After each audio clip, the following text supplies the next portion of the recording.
આ છે પગપાળા પાવાગઢ જવાનો પાર્ટ 2। પાવાગઢના મંદિર પર કાળકામાના ભક્તો પણ જોયા આપણે નેક્સ્ટ લેવલના। પછી આપણે ઉઠાવ્યો આરતીનો લાભ। હે guys, welcome back to my new vlog. Part 1 માં તમે જોયું હતું કે આપણે પાવાગઢની નીચે પહોંચી ગયા હતા। આપણે થોડું ચાલીને પહોંચી ગયા હતા અહીંયા વિસામામાં। થોડા કલાક રોકાયા અને રાતના 2 વાગ્યા હતા અને હવે પાછા પાવાગઢ પર્વત ઉપર ચડવાનું આપણે નક્કી કર્યું। મેં તો વિચાર્યું હતું કે અમે લોકો એટલા જ ચાલતા જતા હશું, પણ બીજા લોકો પણ બહુ ચાલતા હતા। ખેર પછી અમે લોકો પહોંચી ગયા ડુંગર ઉપર ચડવાના પગથિયાઓ પાસે ને કાળકામાનું નામ લઈને ચડવાનું ચાલુ કર્યું। એમ તો અમારી જોડે 100 લોકો હતા, પણ અમે હમણાં તો 3 જ જણા ચડતા હતા, કારણ કે બીજા આગળ ને પાછળ હતા। ખેર પછી અમે મોજ મસ્તીમાં ઈજી કરીને ચડવાનું ચાલુ કર્યું ને આગળ જતા હાલત થઈ ગઈ ટાઈટ। ઠંડીના કારણે સ્વેટર પહેરેલું, પણ સ્વેટર પણ આપણે કાઢી નાખ્યું, કારણ કે બહુ ગરમી થતેલી। પછી ચાલુ કર્યું પાછું આગળ વધવાનું ધીમા મોજ મસ્તીમાં આપણે ચડતા ગયા 150 પગથિયા પૂરા કરી નાખ્યા ઘણી મહેનત કે બાદ। 150 પગથિયા ચડતા તો આપણી લાલ પણ થઈ ગઈ હતી, પણ શું કરવાનું, આપણે તો જવાનું જ હતું। વરસાદના લીધે તો ધુમ્મસ પણ નેક્સ્ટ લેવલ હતું, આગળ પણ આપણને કઈ દેખાતું નતું, એટલે આપણી કેમેરામાં પણ ક્લિયરિટી નથી આવતી,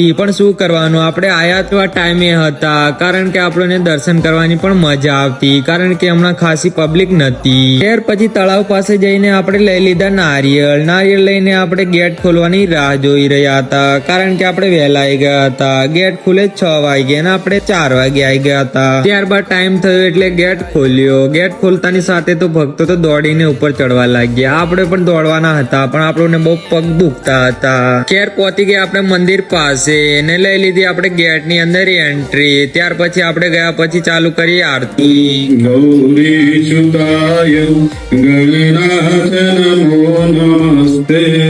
ત્યાર પછી આરતી પત્યા પછી આપણે કર્યા દર્શન કરીને બહાર નીકળ્યા ને જોયા આપણે ભાવિક ભક્તો। પછી એ લોકોને જોયા પછી આપણે નીચે ઉતરવા લાગ્યા। પછી અમે બધા આયા શ્રીફળ ફોડવા માટે। શ્રીફળ ફોડ્યા પછી થોડાક ચાલ્યા, પછી વિચાર્યું કે હવે આપણેથી ચલાય એમ છે નહીં, તો પછી પકડ્યું આપણે ઉડન ખટોલું। ખટોલામાં બેસીને અમે નીચે ઉતરવા લાગ્યા, એ પણ ફૂલ મોજથી, કારણ કે આપણને ચાલવા તો ના પડ્યું। ખેર ઉડન ખટોલામાંથી નીચે ઉતર્યા એટલે આપણે પહોંચી ગયા મોચી પર। મોચી પરથી આપણે સરકારી બસ પકડીને ડાયરેક્ટ પહોંચી ગયા આપણે નીચે તળેટીમાં થોડી રાહ જોઈને બેસી ગયા પાછા પિકઅપમાં બેસીને નીકળ્યા આપણે ઘરે આવવા માટે। નાઈ ગયા આપણે ઘોગંબાથી આપણે નીકળ્યા એટલે ડાયરેક્ટ આપણે આવી જા પછી ઘરે। તો પછી મળ્યા પાછા નવા વ્લોગમાં। બાય બાય, જય મહાકાળી માં।